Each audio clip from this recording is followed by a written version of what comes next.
Hey guys, what's going on and welcome back. It's something a little bit different today as we delve into our first experiment of this year's game cycle. I thought rather than waiting for the end of the Tenerife save to start doing experiments, I'd intersperse it with Tenerife because I don't know when that series will end. I'll end it when I feel like it should end. So, like with the content that isn't Football Manager at all, it's going to be interspersed with the Tenerife saves, probably on the Wednesday slot. We're starting with an experiment that I thought of a few weeks ago. I've been playing with the editor over that time, and it's finally ready to set loose. You may remember last year I did an experiment called One Club Per City, where I only allowed one club per city for the English leagues. I've gone one step further, and I'm asking the question, what if English football was played at county level like cricket? The way it's set up is we've got the English Counties Premier Division, which is 20 teams, and the English Counties Championship, which is 24 teams, which means 3 counties do miss out. You can see Devon and Cornwall there, have been merged just to fit. Isle of Wight and Rutland don't have a team of notable repute to really count in this experiment, so apologies to people from those 2 counties who don't feature at all. Cornwall had to be merged with Devon because their best team was the worst of any county. That's the reason why they got merged. The 2 Sussexes were in line to be doing so until I realised Crawley was in West Sussex.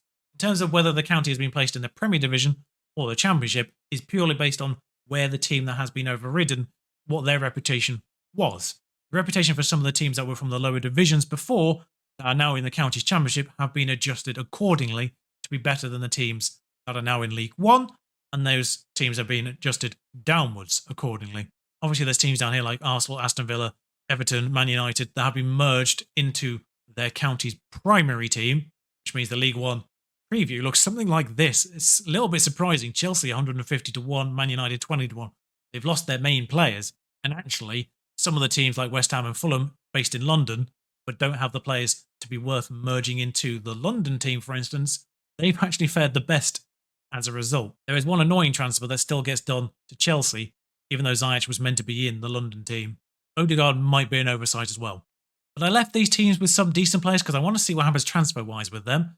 Players that were at the clubs Liverpool, Manchester City and Tottenham that didn't make the cut have either been released or moved to a different team if they were born in that county. I have given every single county except the top 3 their best players if they weren't critical to the team they were already at, which means some teams have some very surprising players. I'll run you through all the additions to the Premier Division's teams shortly, but that is the preview for the Premier Division. Now, the Media Dream 11 is unchanged. Grealish at West Midlands is on the left-hand side. We will start running through this list now with Manchester, which of course merges Manchester City and Manchester United. And I'm not going to go through every single player. Scott Carson, probably an oversight. But you can see Fernandes, Pogba, Rashford have all been added to the team. Martial, this is done on current ability rather than public perception. Harry Maguire and John Stones as a centre-back pairing perhaps, although there's Diaz and Laporte to contend with. These 2 were considerations to move to their county club, because obviously they're not the first 2. But I was intrigued to see who would win out in terms of central defence here, which is why they're still there. In the case of Manchester and Merseyside, they have kept the management of the main team. Merseyside looks basically the same. They have gained a few Everton players in the form of Rodriguez, Richarlison, Digne. You might be thinking there's a few omissions there that could have come from the Everton squad. That will be explained in due course. London have Tuchel in charge. I've used Spurs as the base because they have the biggest stadium. That's purely the only reason. But their team, Harry Kane, Kante, Zuma, Werner, Mount, Partey, Zaha from Palace, Kovacic, a few Arsenal players, Tierney as well. Left back's interesting with Chilwell and Reguilon. Chilwell's an interesting one because he's born in Bedfordshire, but Bedfordshire in the Championship, and I thought that was too big a gap for him to move to it. Goalkeeper situation is Bernd Leno, Hugo Lloris and Kepa as the higher rated in the game. Leicester are just identical. There's no players from Leicestershire that are already in the Leicester squad. They've already got them. I think Hamza Chowdhury is one of them. Yeah, Loughborough is in Leicestershire. And Luke Thomas is another. They didn't have anyone that would benefited their team. There was 2 criteria in moving players to their county club. First was they couldn't be critical to the team they were already at. And the second was they would have to actually benefit the team they were going to. And then the third was the gap between the team that they're coming from to the team that they're going to too drastic? If they were a club that's now in League One, then they were more likely to be moved up to a county club, as you'll see in a few Championship teams. There's some interesting players. West Midlands is obviously a merger largely between Wolves and Aston Villa with a few West Brom players, or one to be precise, in the form of Matthias Pereira. In terms of Aston Villa, Grealish, naturally, Sanson, McGinn, Louise, Mings, Martinez, Watkins and Cash. And then there's Jude Bellingham. He technically has never gone to Dortmund because he's moved from Birmingham to the West Midlands team. His price tag remains at 25 million, but Dortmund have never seen Jude Bellingham, therefore I felt this one was okay. Moving Bellingham to the West Midlands actually happened after I moved Mavdidi from his French team, Montpellier I think, to Derbyshire where he was born. Before that point I was considering not moving players that were born in England but are now playing abroad to their county club if they were a benefit, like Mavdidi is. That allowed me to move Bellingham back, and there's two further Dortmund players that were born in England, which I thought might be interesting to move back to their county club. The answer to the first of those, of course, is Erling Haaland, who was born in Leeds and returns to West Yorkshire. I ummed and ahed on this one, and I eventually just went, sod it, it'll be interesting. I largely relented on the Haaland one because West Yorkshire don't really gain anyone. The only addition other than him is James Milner. Hampshire, which of course formerly Southampton, gain Oxlade-Chamberlain, Callum Chambers and Matt Ritchie. They do have a goalkeeper situation because they've lost two goalkeepers though. South Yorkshire, which overrides Sheffield United, gain Calvert-Lewin, which explains why he's not at Merseyside, Kyle Walker and Mason Holgate, also of Everton, of course. Tyne Weir gained Jordan Henderson, Jordan Pickford. Joe Willock, I figured, was a fine enough transfer to do because Arsenal moved to League One and he wasn't good enough to join the combined London team, so I moved him permanently to Tyne Weir, as he has in real life now. Tyne Weir also have Giovanni Rayner, who was born in Sunderland. Dortmund are in the mud in this.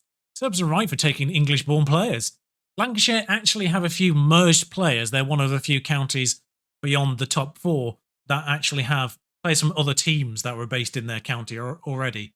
They've gained players like Adam Armstrong from Blackburn. Bradley Dack is another. There's a few more. I can't remember who's from where. There's a couple down here, I think, from Preston. But in terms of born players that have been moved to Lancashire's team, Scott McTominay and Phil Jones. East Sussex, which obviously override Brighton. No real changes there. Some teams have gained more than others. Hertfordshire gain Adam Lallana, and that is it, I think. Shea Ojo as well, but he's out on loan, so that's an oversight. I didn't cancel that. Bournemouth again, don't really gain anyone. They've gained Andrew back from Chelsea. Norwich only gained goalkeepers. Angus Gunn, who's out on loan anyway, and Jed Steer. Nottinghamshire gain Kearney and McGoldrick. The Bristol metropolitan area gained Dacot Diva-Reid and Bryan, both from Fulham. North Yorkshire, which overrides Middlesbrough, gained Ben Godfrey, who was born in York, which technically counts as North Yorkshire. And as the only addition, I figured that was fine. Derbyshire gained Mavdidi, as previously mentioned, but also Ben Osborne and Jamal Lascelles.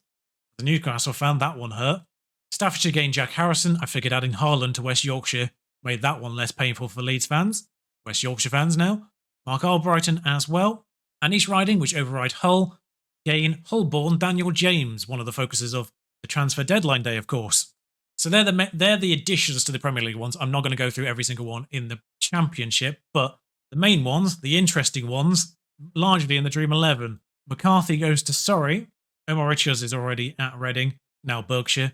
Dan Burn goes to Northumberland as one of the only players from Northumberland in the game that's actually better than Blythe Spartans or Red team that's already there. It's remarkable. Eric Dyer goes to Gloucestershire. He did make the cut for the combined London, but he wasn't in the top end, so I figured, might as well, but having been born in Cheltenham, he goes to Gloucestershire. Darnell Furlong goes to Bedfordshire. Jared Bowen goes to Herefordshire, as does Connor Wickham. Matt Grimes goes to Devon and Cornwall. I think had a few additions.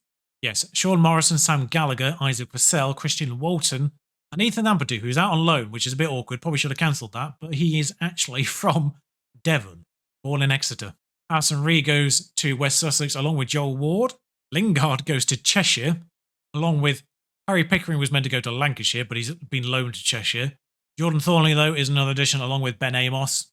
And Northamptonshire gained Callum Robertson and Ivan Toney for a strike force that apparently is the best in the division. They also do gain Carl Darlow in goal. Thought I'd give them Danny Rose for a second there, but he's a striker. A few other notable additions, particularly towards the bottom end. County Durham gained Marcus Maddison from Charlton, Lewis Gibson from Everton, and Joe Hugill from Man United, one of their academy prospects. Somerset gained Scott Sinclair, Essex gains James Tompkins and Dominic Iorfa. Kent gain Callum Slattery and Sean Raggett. And then the only other major addition to an existing side is Shropshire's Joe Hart, born in Shrewsbury. One of the more interesting factors of this particular division are teams like Buckinghamshire, Lincolnshire, and Cambridgeshire, which overrides Peterborough, annoyingly, not Cambridge, who haven't really gained anyone, but are at the top end of this prediction to be promoted. That's largely because, of course, teams lower in the original league structure are still behind them and they haven't gained that many great players. Like Gloucestershire gain Eric Dyer, who remains 16-1, for instance.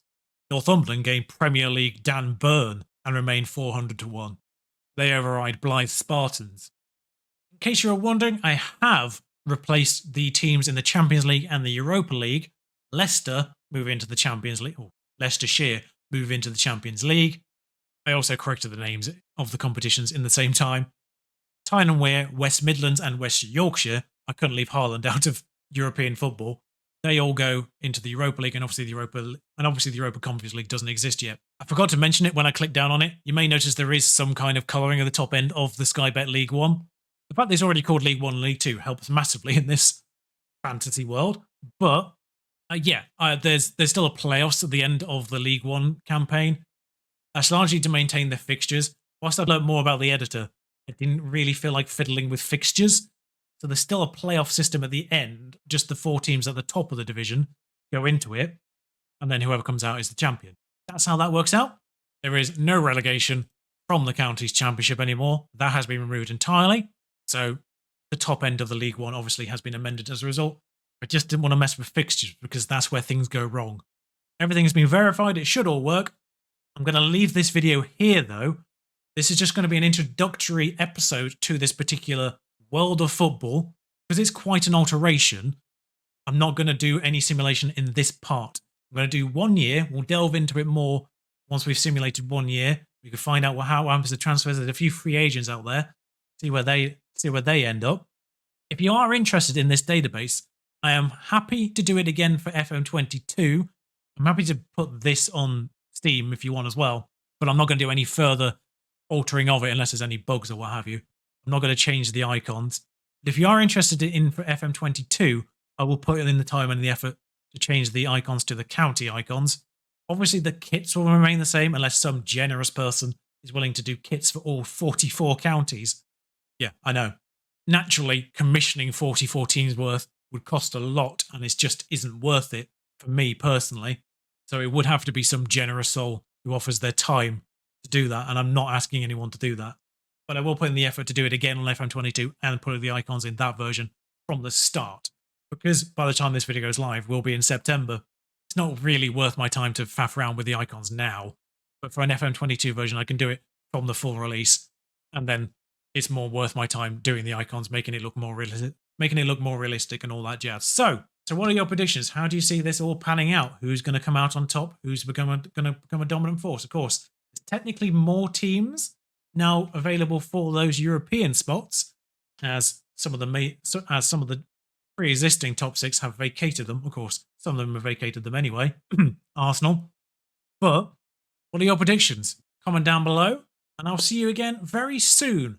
Like I said, this is likely going to be a weekly thing now, so I'll see you again probably next Wednesday. Until then, ta-ra.